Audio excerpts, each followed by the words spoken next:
She had spent 41 years in that house. She had painted every room twice in some cases when the light changed, or her taste did, or when Walter had stood in the doorway of the kitchen one Saturday morning and said the yellow was making him feel like he lived inside a lemon, and she had laughed at him for a week before she repainted it.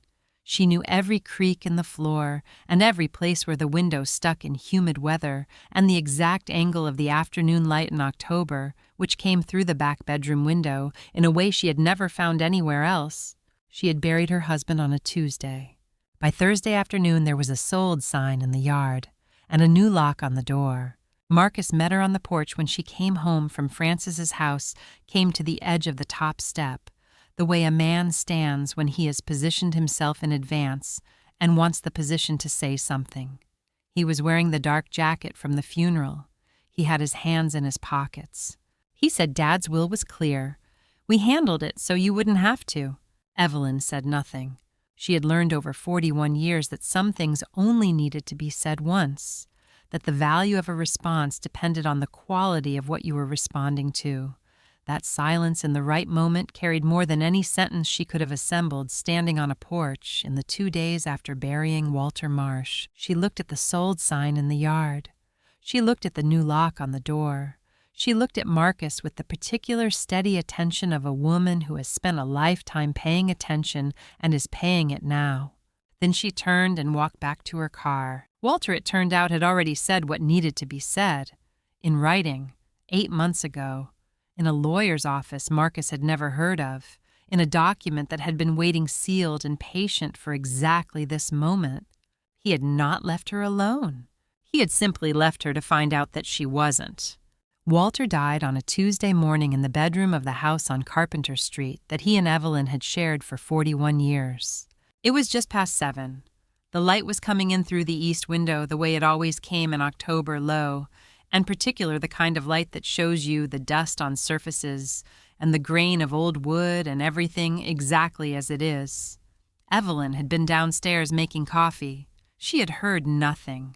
She had simply known the way you know things after 41 years of sleeping beside someone, that the quality of the house had changed. She went upstairs. She sat beside him for a long time before she called anyone. She held his hand and talked to him a little the way you talk to someone when you are not ready to stop.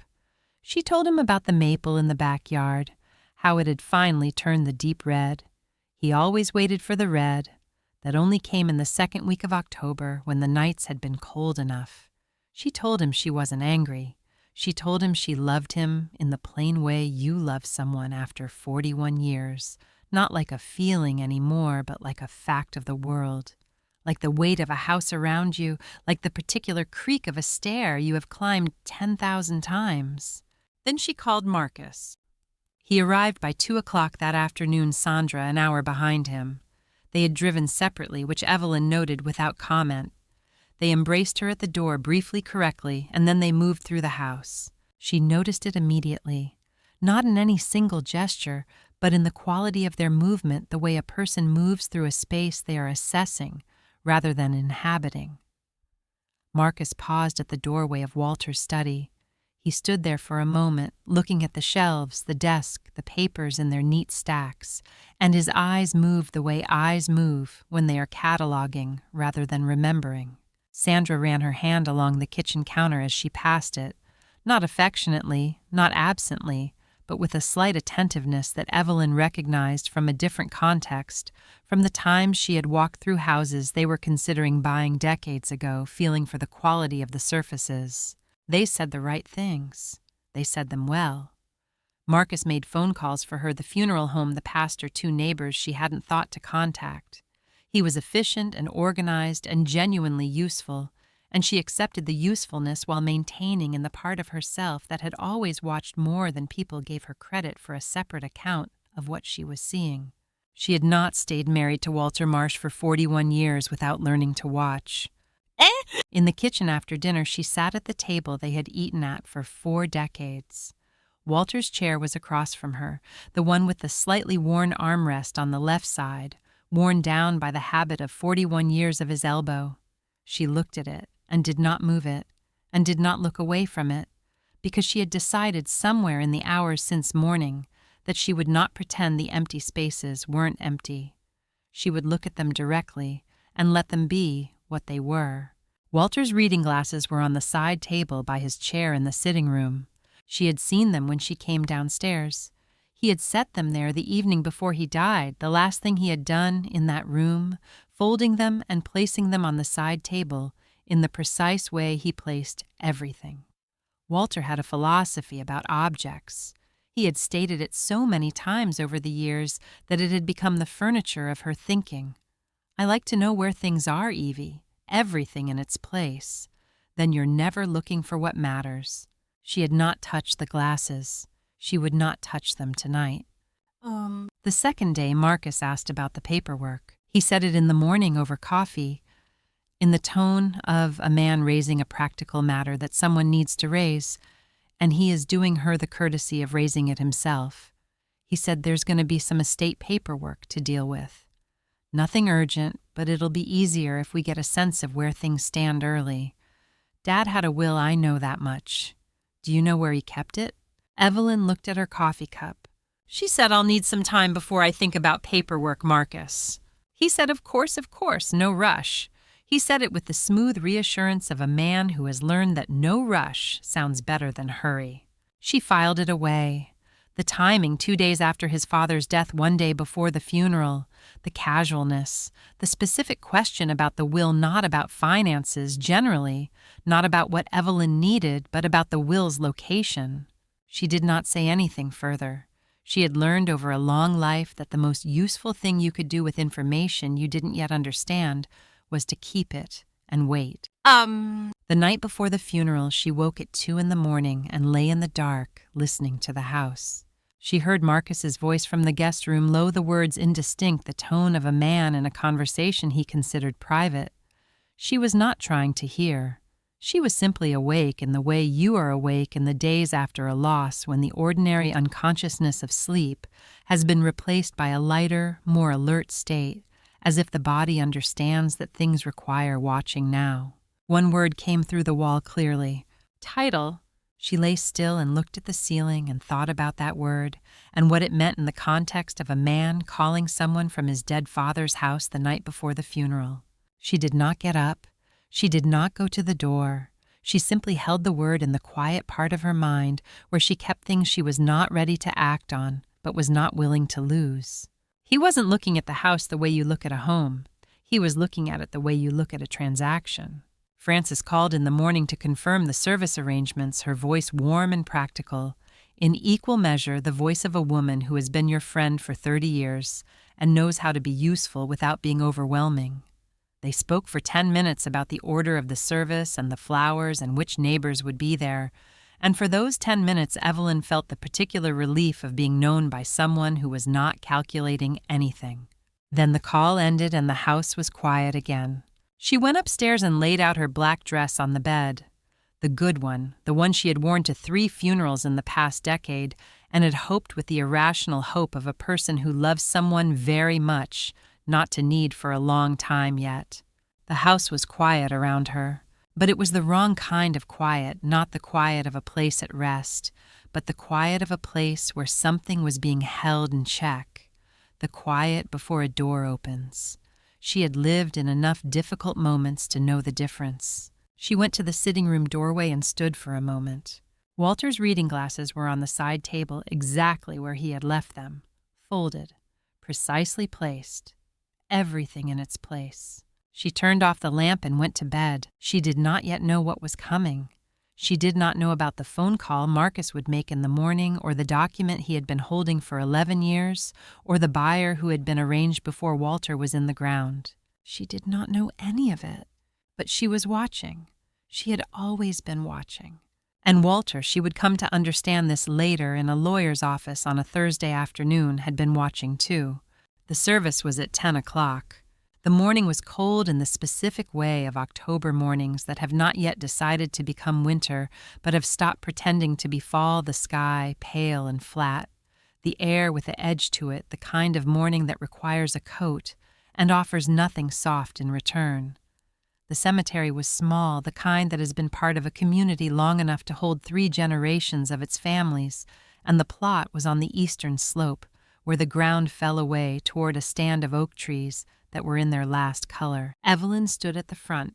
Frances was beside her, close enough that their arms were touching, which was the right amount of contact, the amount that said, "I am here," without requiring anything in return. The pastor spoke briefly and well, which was what Walter would have wanted. He had always been impatient with ceremony that went on longer than its content required, and the pastor had known him well enough to understand this.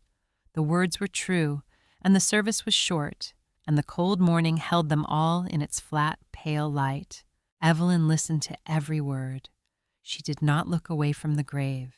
She had decided in the night before this morning that she would be fully present for this, that she would not manage it, or perform it, or protect herself from it, but simply be in it because Walter deserved a wife who was actually there. Marcus and Sandra stood behind her and to the left. She was aware of them without looking at them. Afterward, as people were gathering their coats and finding each other in the small clusters that form at graveside services, she heard Marcus say something low to Sandra. She did not hear the words. She noted the timing, the immediate practicality of it, the quick pivot from the service to whatever came next in his thinking. Sandra caught Evelyn's eye for a moment. Her expression was the careful expression of a woman managing something complicated. Then she looked away. The reception was at a neighbor's house, Marion, from 3 doors down, who had been making food for other people's difficult occasions for 20 years, and did it with the particular competence of someone who understands that the practical and the loving are not separate things. There were perhaps 40 people. There was coffee, and there was food, and there were the conversations you have at these gatherings, the ones about how he was a good man, how he would be missed, how she must let people know if she needed anything. Evelyn said thank you 40 times. She meant it each time. She ate a small plate of food she did not taste. She sat with Frances for a while in the corner of Marion's living room, and Frances held her hand and did not require her to talk, which was the right thing. Marcus and Sandra left the reception early. They said they had a few things to handle. Marcus gave Evelyn's shoulder a brief, firm squeeze on his way out, the squeeze of a man communicating competence, not comfort, and Sandra touched her arm and said she would call later. Evelyn watched them go. She rode back with Frances. They drove through the neighborhood in the late morning quiet, past the houses she had known for decades, past the corner where the elementary school was, past the hardware store, where Walter had gone every Saturday morning for 30 years to buy things he needed and talk to people he knew, the kind of errand that was never only about the errand. Frances turned onto Carpenter Street. Evelyn saw it before Frances said anything, before Frances's hand tightened slightly on the steering wheel, before the car slowed. The sold sign was in the yard. Real estate blue and white planted squarely in the grass between the sidewalk and the front steps, the kind of sign that is designed to be visible from the street because visibility is the point. She had buried her husband 4 hours ago. She was still wearing the dress. Frances said very quietly, Evelyn. Evelyn said, "Pull up to the front, please." Her voice was steady. She noted this about herself the way you note things from a slight distance, as if some part of her had stepped back to observe. The steadiness was not composure performed for Frances. It was something older and deeper, the steadiness of a woman who has been paying attention for 41 years, and is paying it now even when what she is looking at is this. Marcus was on the porch. He had positioned himself at the top of the steps, hands at his sides, with the prepared stillness of a man who has been waiting for this moment and has decided in advance how he will conduct himself in it. He was still in his funeral jacket. He had, Evelyn understood in the moment she saw him, not changed because he had not been anywhere that required changing. He had come here directly. Sandra stood behind him slightly to the right and could not hold Evelyn's gaze. Marcus said, "Evelyn, I know this looks sudden, but Dad's will was clear and we thought it was better to move quickly to handle it so you wouldn't have to carry the burden of it. You have enough to deal with." Evelyn stopped at the bottom of the porch steps and looked at him. He said Dad always said this house should stay in the family. He meant his children. We're honoring that. Evelyn said quietly, "Yes, he did mean family." She said it without sharpness, without the particular edge that would have made it a weapon. She said it as a plain sentence that meant what it said, and left Marcus to work out if he was paying attention that it meant more than he had heard. She said I'd like my key. Marcus said the new owners will be in contact about the transition period. There are some logistics to, she said, my key, Marcus. He met her eyes for a moment. Then he said, the locks have been changed as part of the sale process. The new owners. She walked past him. She had a spare key. 41 years of a house means 41 years of knowing where the spare key is, which drawer, which hook, which small ceramic bowl in the kitchen that has held keys since the second year they lived there. Marcus had changed the front lock. He had not changed the back. She went through the house to Walter's chair. She sat down. The house was quiet around her, different from the wrong quiet of last night that had been the quiet of anticipation of something held back. This was the quiet of aftermath, the quality of a space after something irreversible has happened in it. She looked around the room. The furniture was all there. Marcus had not had time, or perhaps had not wanted the complications of removing anything. Everything was where it had been.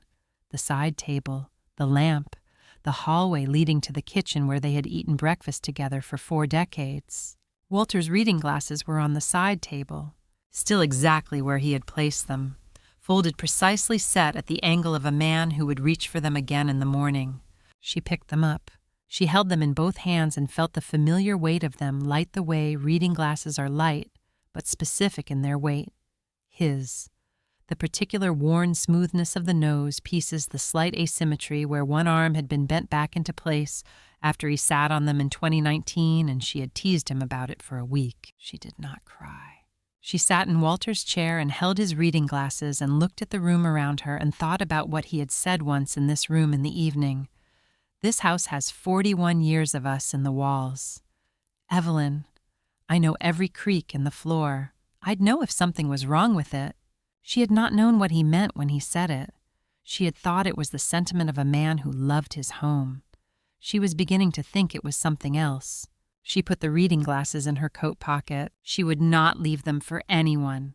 She sat in Walter's chair and waited for what came next in the particular stillness of a woman who has been watching for a long time and has learned that the most important thing you can do when something has been done to you is to understand it fully before you respond.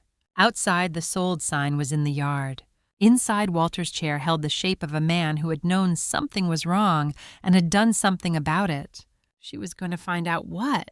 Marcus was at the kitchen table when Evelyn came downstairs.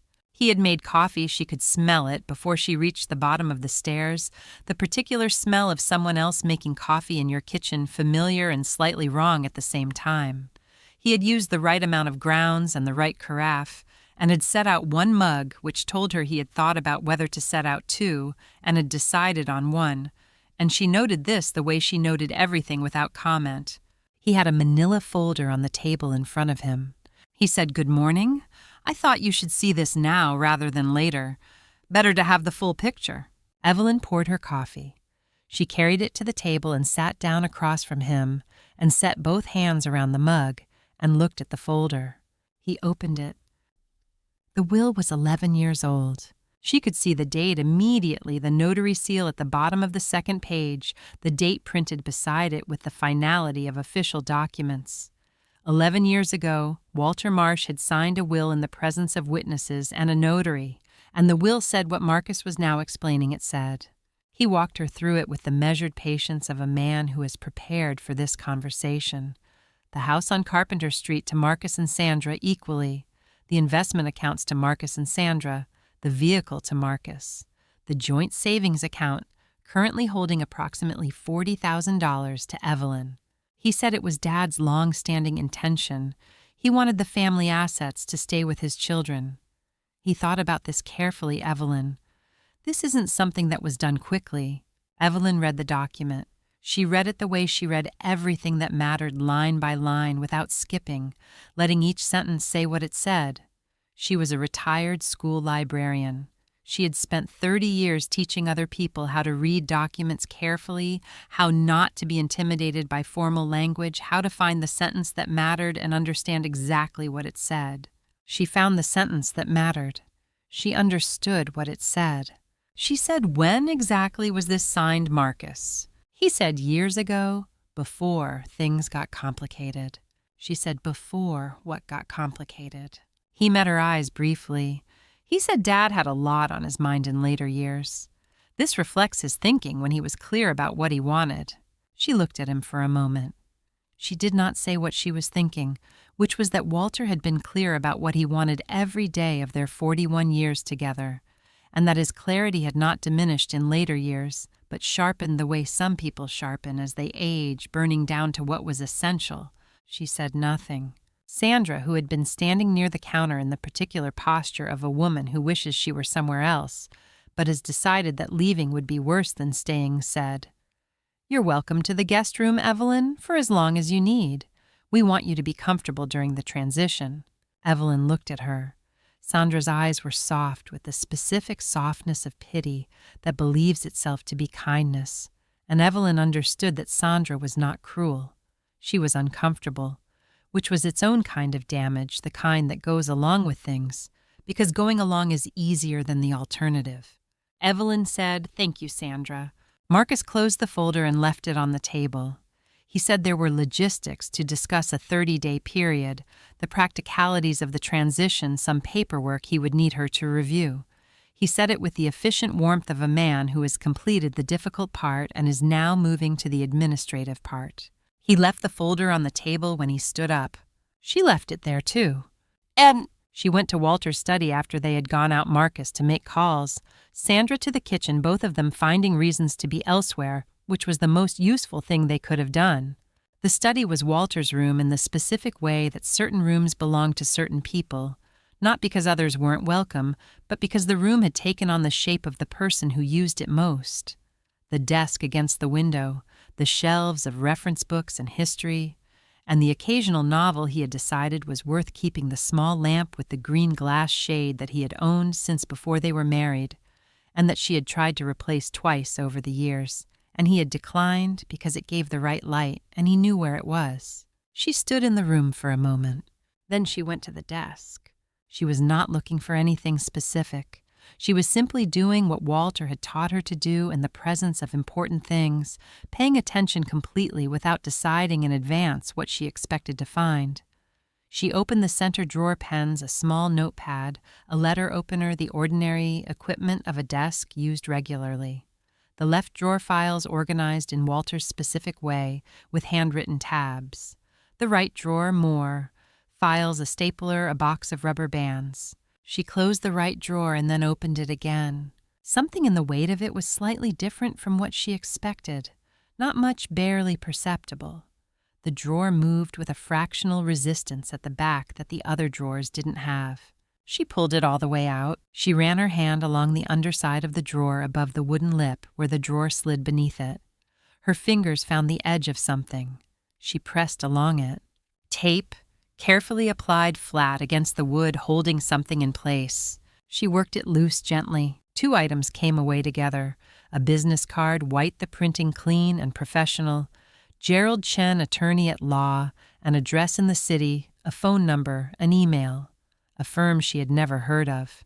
A name she could not place in any conversation she had ever had with Walter about legal matters. And behind the card, a small adhesive note. The yellow kind, the ones Walter kept in the center drawer. His handwriting, the compact, unhurried print she had been reading for 4 decades. Evelyn Gerald has everything. Trust him. W. She stood at the desk and held the card and the note and did not move for a moment. Walter hid nothing carelessly. She understood this about him the way she understood the fundamental things. It was not a conclusion she had reached, but a fact she had absorbed over 41 years of watching him organize his world. He kept things where they were needed, not where they were convenient. He had told her that himself, standing at this desk, tidying papers with the focused attention he brought to everything he considered important. "I keep things where they're needed, not where they're convenient, Evelyn. There's a difference." He had taped this card and this note to the underside of a drawer in his study. He had taped it there for her to find. She put both items in her coat pocket. She closed the drawer. She walked out of the study and back through the house. And she did not mention to Marcus, who was on the phone in the living room, or to Sandra, who was washing cups in the kitchen, that she had found anything. She did not change her expression. She went upstairs and sat on the edge of the bed and looked at the window in the October sky beyond it and thought about Walter. She thought about him in the weeks after his diagnosis the way he had been, which was not how she would have expected. Quiet, yes, but not frightened, methodical. The quality of a man moving through a list he had made, completing items in their right order, making sure of things. She had thought he was making peace. She understood now that he was making arrangements. That evening when the house was quiet, she took the business card from her pocket. She dialed the number. 3 rings. A recorded voice, Chen Law Office. Please leave a message or press 0 for the after-hours line. She pressed 0. 2 rings. Then a voice measured, careful, the voice of a man who answers after-hours calls with full attention rather than reluctance. She said, "My name is Evelyn Marsh. I believe you knew my husband, Walter." A pause, brief. The pause of a man confirming something he already knew. "Gerald Chen," said Mrs. Marsh. "I've been expecting your call." Gerald Chen's office was on the 4th floor of a building downtown that had been there long enough to have developed the particular solidity of a place where serious things happened without performance. Dark wood, trim frosted glass bookshelves that had been filled gradually rather than arranged for effect. Frances had driven Evelyn and was waiting in the lobby with a book she would not read, which was the right thing present, without intruding, available without requiring anything. Evelyn took the elevator alone. The receptionist was expecting her. She was shown to a conference room with a window that looked out over the street below, where the October morning was doing its flat, honest work on the city. No softness, no concession, just the clear, cold light of a season that has decided to be what it is. Gerald Chen came in 2 minutes after she sat down. He was a compact man in his late 50s with reading glasses and the unhurried quality of someone who has learned that the most important thing you can do in a room where something significant is about to happen is to move slowly and speak clearly. He shook her hand with both of his, a gesture that said, "I know who you are, and I have been thinking about this moment," and he sat down across from her. He placed a sealed envelope on the table between them. Evelyn looked at it. Walter's handwriting on the front, the compact, unhurried print she had been reading for 41 years, the handwriting of a man who believed that how you wrote something communicated as much as what you wrote. Her name. And below her name, a line of instruction in the same hand. To be opened by Gerald Chen, Esquire, in my wife's presence only. Not before. She sat with it for a moment without touching it. Chen said, "Before we open it, I want to tell you what I can tell you from my own knowledge. What I observed. The documents will tell you the rest." She said, "Please." He said, "Your husband came to my office 8 months ago. He came alone, no family members, no referral from anyone connected to your household. He found me through a professional directory. He paid in cash for the initial consultation. He was very specific about wanting no connection to any attorney your family had previously used or knew." He folded his hands on the table. He said he came in on a Thursday morning. He was very calm, the kind of calm that comes from having thought something through completely, not from being unaware of the stakes. He sat where you're sitting now, and he said, "Gerald, I need a will that can't be interfered with. I know what my son is planning." The room was quiet. Evelyn looked at the envelope on the table and thought about Walter 8 months ago, the weeks after his diagnosis, the qualities she had read as a man making peace. She had been partially right. He had been making peace. He had also been making something else. She thought about the best contracts are written before anyone needs them, Evelyn. A conversation at the kitchen table years ago about something else entirely, a contractor dispute, a neighbor's property line, some ordinary, practical matter. She had thought he was talking about contracts. He had been talking about this. She said, "Open it." Chen opened the envelope with a letter opener along the top edge, with the careful precision of a man who understands that the manner of opening a document is part of his responsibility to it. He removed the contents and separated them on the table, a multi-page document formally formatted, the kind of paper that carries legal weight.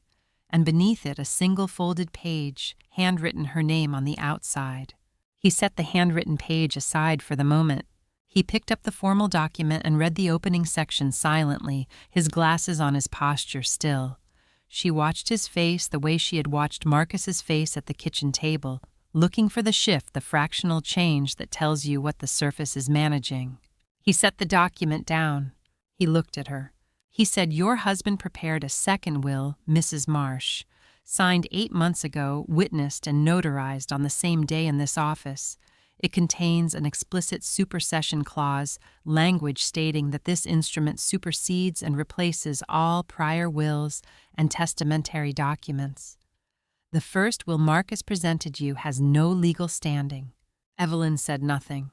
Chen said, "The second will names you as the primary beneficiary of the family home, the investment accounts, and the personal property. It is precisely and fully what Walter intended for you." She looked at the document on the table. At Walter's signature at the bottom of the page, the same signature she had watched sign 30 years of tax returns and mortgage refinancings and the occasional legal matter that required it. The signature of a man who knew what he was doing when he signed something. She said, "Is it contestable?" Chen said Walter anticipated that question. He came in for an independent medical evaluation the same morning he signed a separate physician, no connection to his regular medical team, who assessed and documented his full cognitive capacity. The evaluation is part of the file. An undue influence claim would have nowhere to stand. He paused. He said he thought of everything, Mrs. Marsh. She said, "Tell me about the sale." Chen's expression did not change, but he reached into the folder and withdrew a single page and placed it on the table facing her. A name. The buyer of the house on Carpenter Street. She looked at it. The name arrived in her memory before she understood why, not from any recent context, but from further back from a dinner table conversation years ago, when Marcus had brought a business partner to a family gathering, a company retreat, some occasion she had not thought significant at the time. The name had been said once and filed away in the part of her memory that kept things without requiring her to understand yet why they were worth keeping. She looked at Chen. He said the buyer has a documented business relationship with Marcus Marsh going back 7 years. They are co-investors in 2 commercial properties. The purchase offer on your home was submitted 48 hours before your husband's death was registered with the county. The room was very still. Evelyn thought about Marcus on the porch, the prepared stillness of him, the funeral jacket he hadn't changed, the manila folder already at the kitchen table in the morning. The speed, the specific, deliberate speed of a man executing something that had been arranged in advance, for which the timing of his father's death was not an obstacle, but a starting signal. She had buried her husband on a Tuesday. The offer had been submitted before Tuesday. She said, "What does that mean legally?" Chen said it means the sale was prearranged, coordinated between the buyer and Marcus Marsh before Walter died, with the intent to execute immediately upon death, using an outdated will Marcus knew existed and believed was the only instrument. It constitutes constructive fraud at minimum. The sale can be reversed. He picked up his pen. He said, "Your husband used me specifically because I had no connection to your family. He was protecting the chain of custody, making sure there was no line between the will and anyone who might have an interest in it. He knew that if Marcus ever tried to challenge this document, the first question would be about the attorney. He made sure the answer to that question was airtight." He looked at her steadily. He said he came in on a Thursday. He was calm. He said he had a son who was a good businessman, which meant he knew how to move quickly when he thought no one was watching. He said he needed to move more quietly and considerably further in advance. Chen set his pen down. He said, "I filed an emergency motion to halt the sale before I called you back last night. By the time you drove home from our call, it was in the county recorder's system. The sale is suspended pending legal review. Marcus will receive notice this morning." She looked at the sealed envelope. At the handwritten page still folded inside it, her name on the outside. Not the legal documents, the other thing, the thing Walter had placed beneath the will, the thing Chen had set aside. She said, "What is that?" Chen said he asked me to let you take it with you. He said you would know when to read it. She picked it up. She felt the weight of a single folded page, light the way a piece of paper is light, which is not the same as the weight of what it contained. She put it in her coat pocket. Alongside Walter's reading glasses, which she had carried since the afternoon, she sat in his chair and understood she would not leave them for anyone. She stood. She said, "Thank you, Gerald." He stood too. He said it was an honor to be trusted with this. He was a very careful man. She rode down in the elevator alone. Frances was in the lobby with her unread book, and she looked up when Evelyn came through the door and read her face the way old friends read faces, not looking for information, but for quality for the register of what had happened. Evelyn said he knew. Walter knew the whole time. Frances stood up and took her hand and held it. Outside, the October morning continued its clear, honest work, indifferent to everything and illuminating everything, the light that shows you what things actually are. The legal response arrived 72 hours after Chen's filing. Evelyn was at the kitchen table when Chen called to tell her the same morning light the manila folder Marcus had left there 3 days ago, still in the same place, because she had not moved it and had not needed to. She had been drinking her coffee and reading the way she had read every morning for 40 years, and she set the book face down when her phone rang and listened to Chen's measured voice describe what Marcus's attorney had filed. Undue influence, diminished capacity at the time of signing, the language of a legal challenge that was also between its formal lines an accusation that Walter had not been himself when he signed the second will, that he had been susceptible, that someone with proximity and motive had guided him toward a document that did not reflect his true intentions. Someone with proximity and motive. Chen said it carefully. He said, "The implication is directed at you, Mrs. Marsh. I want you to be aware of that." She said, "I understand." She set the phone down after the call ended and sat for a moment with her hands flat on the table. She looked at the manila folder.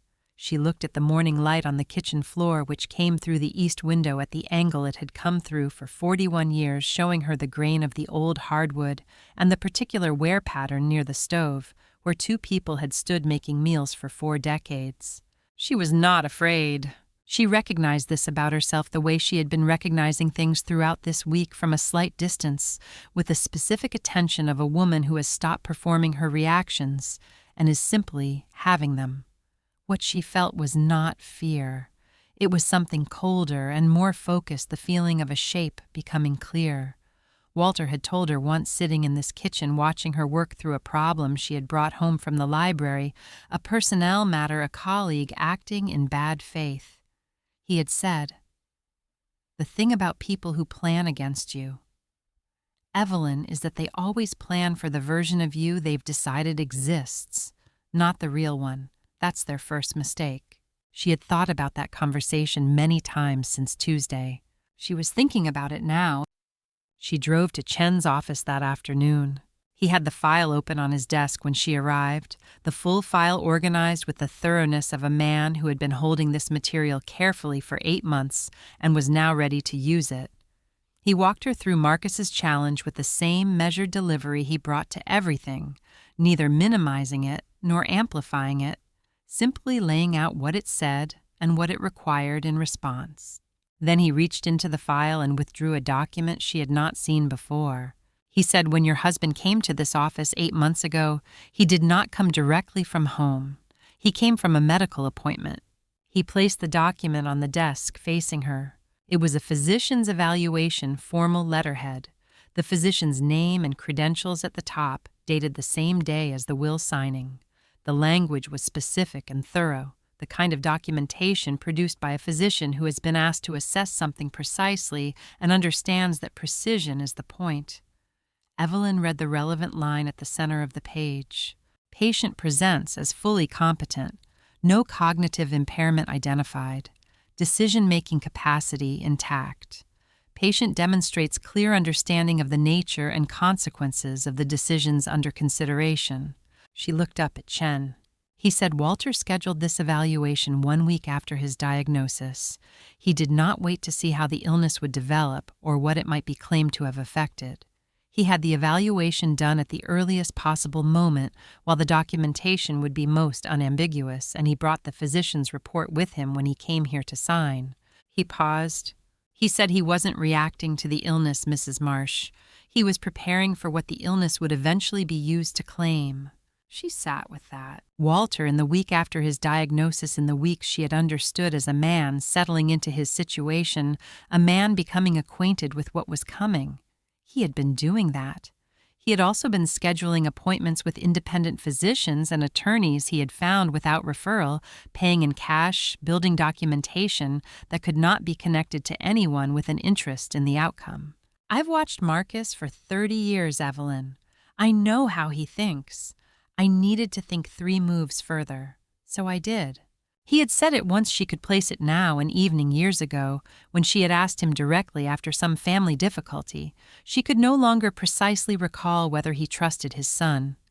He had been quiet for a long moment before he answered, not because he didn't know the answer, but because he was choosing the words that were true rather than the ones that were comfortable. He had said, "I trust him to be exactly who he is. That's a different thing." Chen filed the medical evaluation with the court that afternoon. He also filed the notary's contemporaneous record of the signing, the official documentation of the date, the witnesses, the notary's own assessment of the signatory's condition, which was consistent with the physician's report. And he filed a statement from the independent attorney, the one who had conducted the will review with Walter, before the signing, the one Walter had chosen, specifically because he was unknown to the family, attesting to Walter's clarity of purpose and explicit articulation of his intentions throughout the process. 3 independent parties, 3 separate records, all from the same day, all consistent. Chen said, "The undue influence claim has no viable foundation. I expect it to collapse within the week. His own attorney will tell him this." Marcus called on a Thursday evening. She was in the kitchen. The call came just after 7 when the house was quiet, with the particular quiet of an autumn evening that has settled into itself, the light gone and the temperature dropped and the world reduced to what was immediately present. She answered. "Marcus," said Evelyn, "I want to talk about this. I don't think it needs to go where it's going." She waited. He said Dad wasn't himself in those last months. "You know that as well as I do. Whatever he signed, whatever he thought he was doing, I don't think it reflects what he would have wanted if he'd been thinking clearly. He would have wanted this to stay simple. He would have wanted the family to—" She said, "I know exactly what Walter wanted, Marcus." He wrote it down. She said it quietly, without the edge that would have made it a weapon, without triumph or bitterness or the particular sharpness of a woman who has been wronged and wants the wrongdoer to feel it. She said it as a plain fact, the plainest fact available, the one that required no argument and admitted no revision. He was quiet for a moment. He said, "This isn't what Dad would have wanted." She said, "I know exactly what Walter wanted." He wrote it down. She said it the same way, the same register, the same quiet certainty. She did not say it a third time. She had learned from a careful man that some things only needed to be said once and said clearly, and then the conversation was over. She ended the call. She set the phone on the kitchen table. She reached into her coat pocket, Walter's reading glasses. She had been carrying them since the afternoon she sat in his chair and understood she would not leave them for anyone. She set them on the table beside the phone deliberately with both hands, the way you set something down when the setting down means something. She looked at them. She thought about Walter in Chen's office on a Thursday morning 8 months ago, calm the physician's evaluation in his briefcase, the cash for the consultation in his pocket, the will in his mind already composed. She thought about the medical appointment before the office visit, the independent physician chosen from a directory, the evaluation that documented exactly what Marcus would eventually claim was absent. She thought about the business card taped to the underside of a drawer, the note in his handwriting, the sealed envelope with its instruction that had been waiting for her to call a number she didn't know she was looking for. She thought about 3 moves further. She was beginning to understand the full shape of what he had built, not just its legal architecture, but its emotional architecture, the care with which he had placed each piece where it would be needed, the specific foresight of a man who had loved his wife for 41 years and had spent the last 8 months of his life making sure she would still be standing in her own kitchen when it was over. Chen called at 9. His voice was measured but carried something underneath it, the particular quality of a man delivering news that has confirmed what he expected and is still, despite the expectation, satisfied by the confirmation. He said the buyer has initiated contact with my office this afternoon. He consulted his own attorney. His exposure given the prearrangement with Marcus, the timing of the offer, the documented business relationship is considerable. Constructive fraud is not a comfortable position. A pause. He said, I believe he's going to withdraw Mrs. Marsh. I believe this will be over soon. She said, thank you, Gerald. She set the phone down beside the reading glasses on the kitchen table. Outside, the October night was doing what October nights do, dark and clear and indifferent to everything below, it holding its cold stars at their fixed distances, going about the ancient business of being exactly what it was. Inside Walter's reading glasses sat on the kitchen table, where Evelyn had set them in the house that was still hers, in the kitchen where the morning light would come through the east window tomorrow, at the angle it had come through for 41 years. She was not afraid. She was beginning for the first time since Tuesday to understand the complete shape of what Walter had prepared for her, and to understand that preparation in his hands had been its own form of love. Chen called on a Wednesday morning 3 weeks after the medical evidence filing. Evelyn was in Francis's kitchen. She had been staying with Francis through the legal process, the practical decision of a practical woman who understood that living in dispute over a house was different from living in the house, and that the distinction mattered for clarity of mind. She had her coffee and Francis's kitchen, and the particular steadiness of a space that belonged to someone who loved her, without requiring anything from her. And this had been enough. She answered on the second ring. Chen said the buyer has agreed to rescind. He signed the withdrawal this morning. The sale is being reversed, Mrs. Marsh. The title reverts to you. She set her coffee cup on Francis's kitchen table and looked at the window. Outside, the November morning was doing its gray, unhurried work, not the clear cold of October, but the settled overcast of a month that has stopped making promises. The trees in Francis's yard had dropped most of their leaves. The ground beneath them was the particular dark brown of earth that has received what the season had to give and is now resting. She said, "When will it be official?" Chen said the county records will be updated within the week. The deed will be formally returned to your name. There will be no encumbrance, no remaining claim. The house is yours completely and without condition. He paused. He said your husband filed the medical evaluation, the independent attorney notation, and the supersession clause in the same week. Mrs. Marsh, he wasn't just writing a will. He was building a case, every piece placed where it would need to be when it was needed. He anticipated each challenge and prepared the answer before the challenge existed. He said it with the quiet admiration of a professional who has spent 30 years watching people prepare documents and recognizes when he encounters it, the rare instance of someone who has done it completely. She said, "Thank you, Gerald." She meant it in the full sense of the phrase, not the social thank you, not the closing a conversation thank you, but the one that carries the weight of what the person has done and wants them to know it has been received and understood. The sheriff's deputy came on a Friday afternoon. He was a young man in his 30s, efficient and unhurried, with the matter-of-fact courtesy of someone performing an official function that is neither pleasant nor unpleasant but simply required. He had the paperwork for her to sign, the formal documentation of restored possession, the county's record of the title reversion. She signed where he indicated clearly and without hurry. Then he reached into his jacket pocket and produced the key. It was small, a standard house key, the kind that fits a standard lock, the kind that is unremarkable in every physical sense. He held it out and she took it.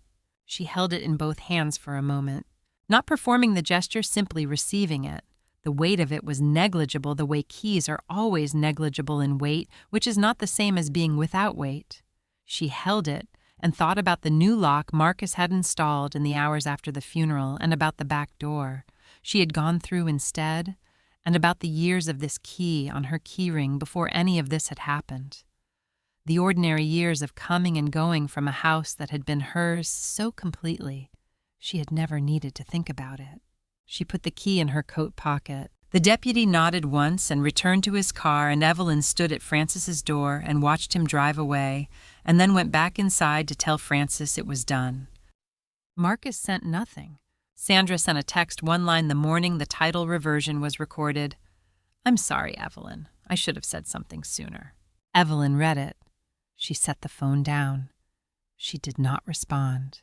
Not from hardness, from the understanding that some things had been said that could not be unsaid, and some things had been done that could not be undone, and that Sandra's discomfort was real and her apology was probably genuine. And neither of those things changed the specific shape of what had happened in the days after Walter's funeral. She did not hold it with bitterness. She simply held it accurately. She drove to the house on Carpenter Street alone. Francis had offered to come. Evelyn had said no, not because she needed Francis to stay away, but because she needed to do this particular thing in the particular way it needed to be done, which was alone on her own terms, in the quiet of her own presence. She parked in the driveway. The sold sign was gone, removed as part of the legal process, she assumed, or perhaps at the county's direction, or perhaps simply because the sale it announced no longer existed. The yard was bare without it, the November grass holding its stillness. She unlocked the front door. She went in.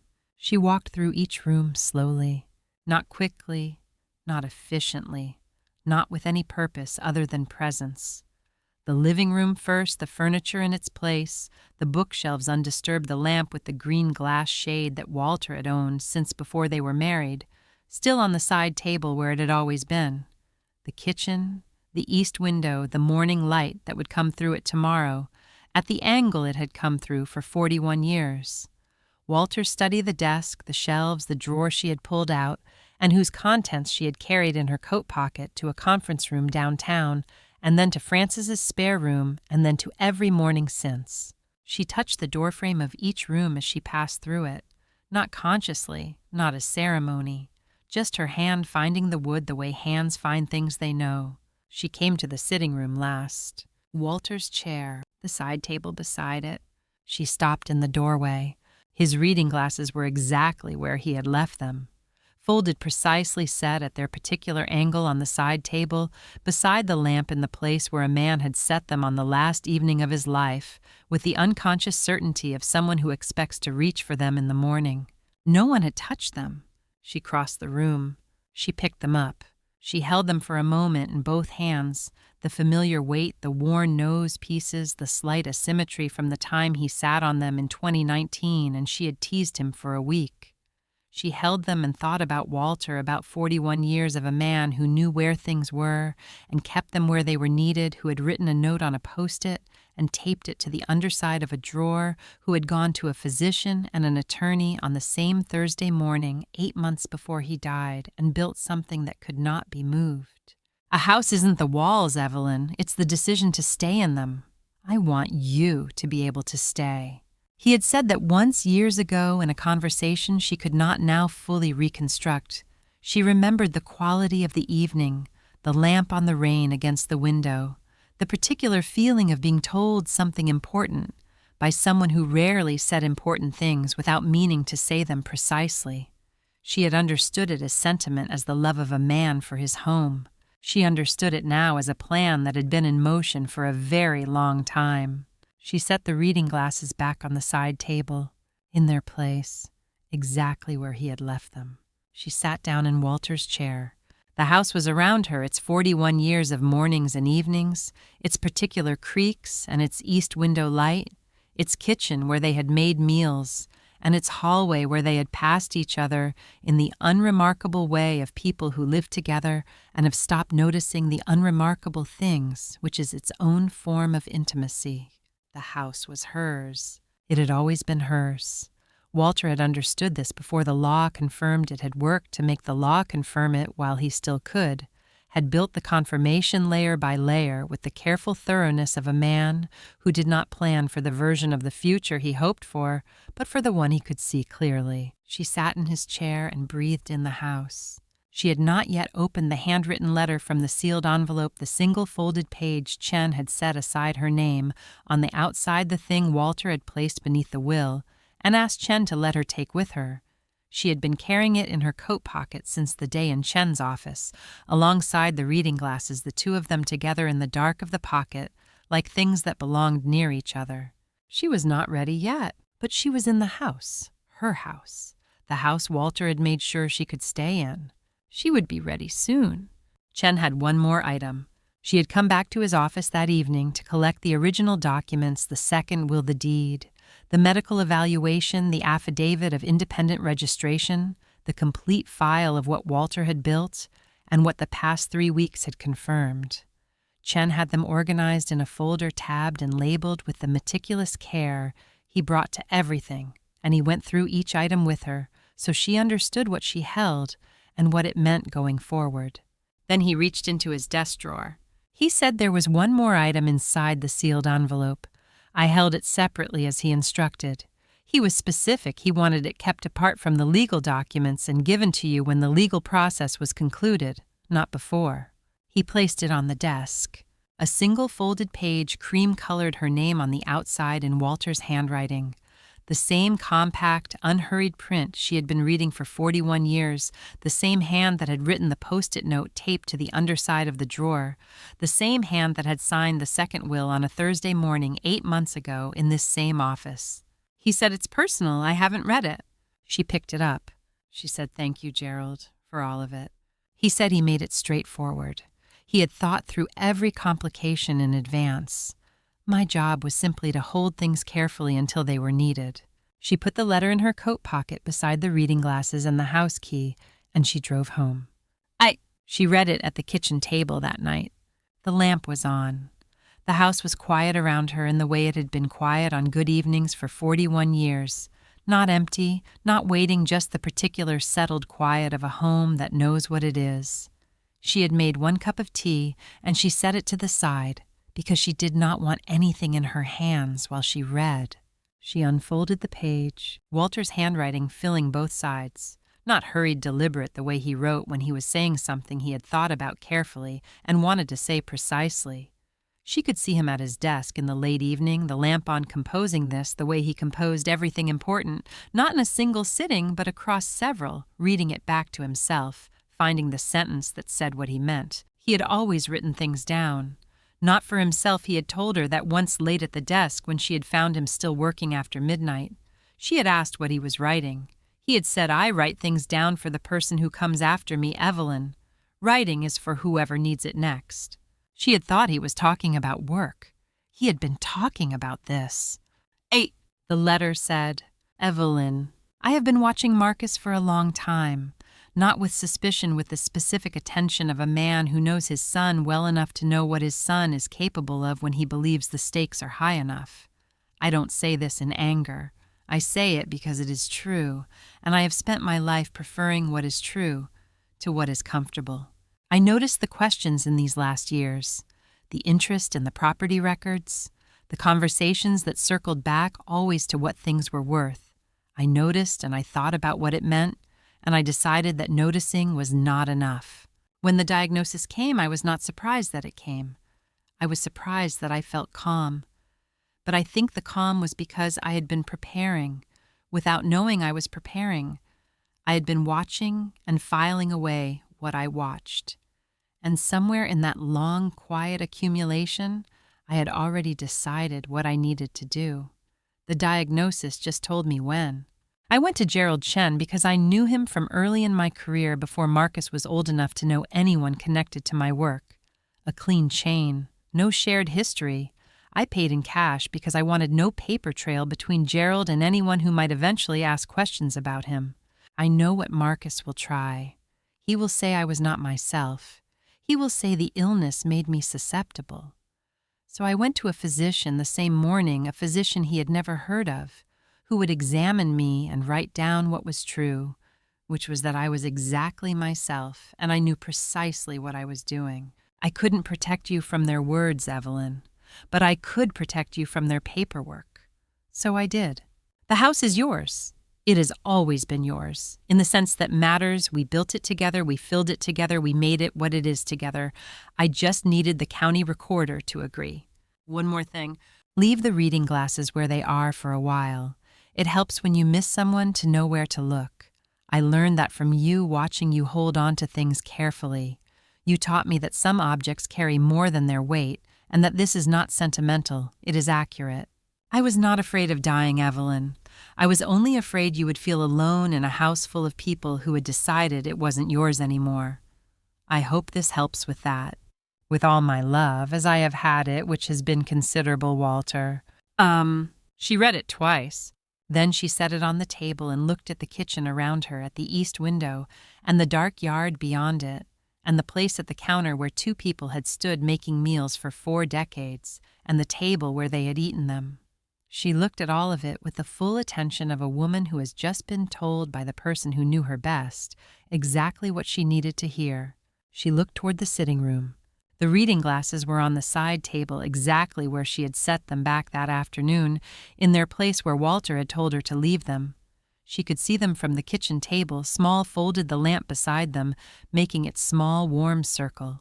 He had known she would keep them there. He had known because he had watched her for 41 years and understood the specific ways she held on to things, that she would carry the glasses in her coat pocket and eventually bring them back to their place and leave them where they were. He had known all of this and had written it into the letter so that she would understand it was not accident, but intention, that even the glasses had been thought about, that even that small comfort had been planned for. She was still looking at them when she heard the knock at the back door. Frances came in with 2 cups of coffee from the place on the corner, the good cups, the ones in the paper sleeves that stayed warm, and set one in front of Evelyn and sat down across from her, with the easy, unhurried motion of a woman who has been coming into this kitchen for 30 years and does not require an invitation. She looked at the letter on the table. She did not ask to read it. Evelyn said he thought of everything. Frances wrapped both hands around her coffee cup and looked at her friend across the table. She said he thought of you. They sat in the kitchen for a long time after that. 2 cups of coffee, both filled, both warm. The yard outside the east window was quiet, the November dark, the bare trees, the absence of the sold sign that had been there and was now gone, leaving the yard exactly as it had been for 41 years before any of this had happened. Frances did not ask questions. Evelyn did not explain. They sat together in the warm circle of the kitchen lamp in the house that was Evelyn's, that had always been Evelyn's, that a careful man had spent the last 8 months of his life making legally, irrevocably, inarguably Evelyn's. At some point, Evelyn folded the letter carefully along its original crease. She placed it in her coat pocket alongside the house key and the reading glasses. Then she thought about it, and she took the letter back out and she set it on the table in front of her. She was done carrying it in her pocket. It belonged somewhere it could be seen. She had an idea about where. 3 months later, the house on Carpenter Street was the same. The same east window, the same morning light at its particular October angle. November now, December. The light adjusted for the season, but recognizable, the honest light that showed things as they were. The same kitchen table, the same chairs, the same slight wear on the floor near the stove where 2 people had stood making meals for 4 decades. And now one person stood making 1 cup of coffee and had stopped pretending that this was temporary or wrong or something to be managed rather than simply what was true.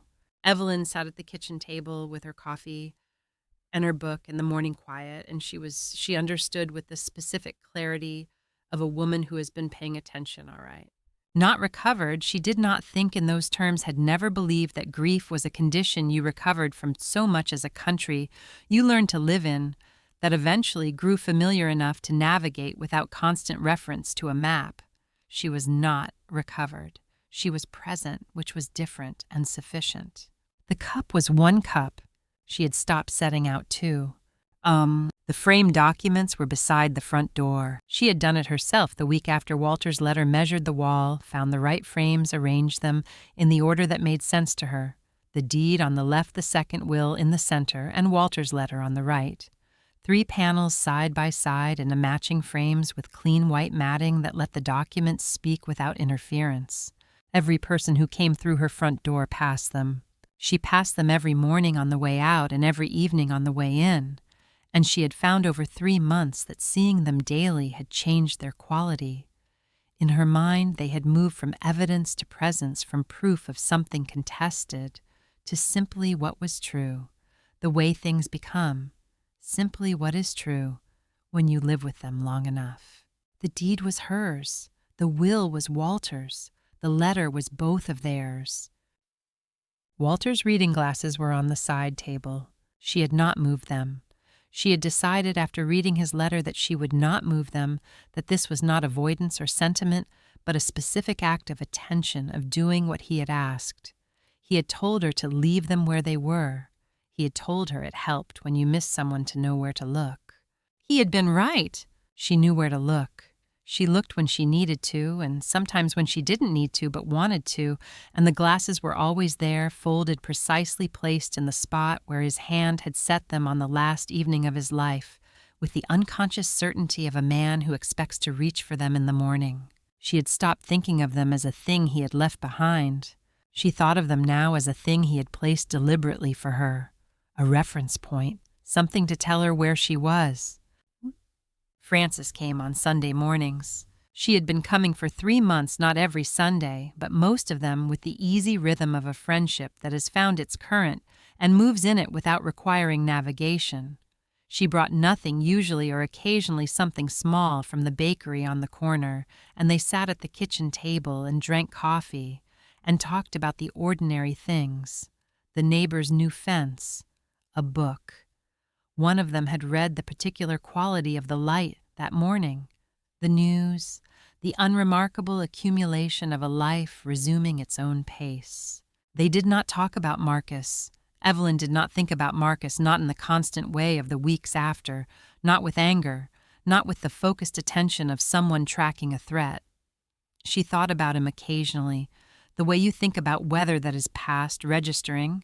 It happened, filing it accurately, not requiring it to be other than what it was. She was not forgiving him. She was simply done with him, which was a different thing and sufficient. She had moved through the legal process and come out the other side, and she was in her house, and Marcus was wherever he was, and those two facts did not require reconciliation. They were simply both true. One morning she went to Walter's desk. She had been in the study many times since coming home to read, to look at his books, to sit in the particular quality of a room that held the shape of a person she loved. But this morning she went with intention. She opened the center drawer, the ordinary equipment of a desk in use, pen's notepad letter opener. She looked at the pen he had kept in the right-hand spot, the spot where his hand always went first, the one he had used for everything that required being written by hand. A plain pen, unremarkable, the kind you buy in a 12-pack and then find yourself keeping one of past all reason because it feels right in your hand. She picked it up. She took it to her own desk in the small room off the hallway that she had used for correspondence and bills and the minor paperwork of a life. She opened her own center drawer and placed the pen in the right-hand spot. She closed the drawer. Small, private, complete. Walter had not left her things. She understood this now with the full understanding that comes from living inside a truth long enough for it to settle. He had left her things, yes, technically, legally, physically. But what he had actually left her was permanence. The difference between inheritance and protection, between being given something and being kept safe in something. The difference between a gift and a door. A home isn't made in a day, Evelyn. It's made in 41 years of not leaving. He had said that early in their marriage she could not now place the exact occasion, only the quality of the evening, the specific warmth of being new to a life with someone and beginning to understand its shape. She had understood it then as a statement about commitment. She understood it now as a statement about architecture. He had been building for 41 years, and the last 8 months had been the final work, the piece that made everything else hold. He had finished what he started. She thought about his letter sometimes, the specific lines of it, the way you think about things that have been said precisely and deserve to be returned to. The line that had stayed with her most was not the legal explanation, not the naming of Gerald Chen, not the careful account of what he had noticed and what he had done.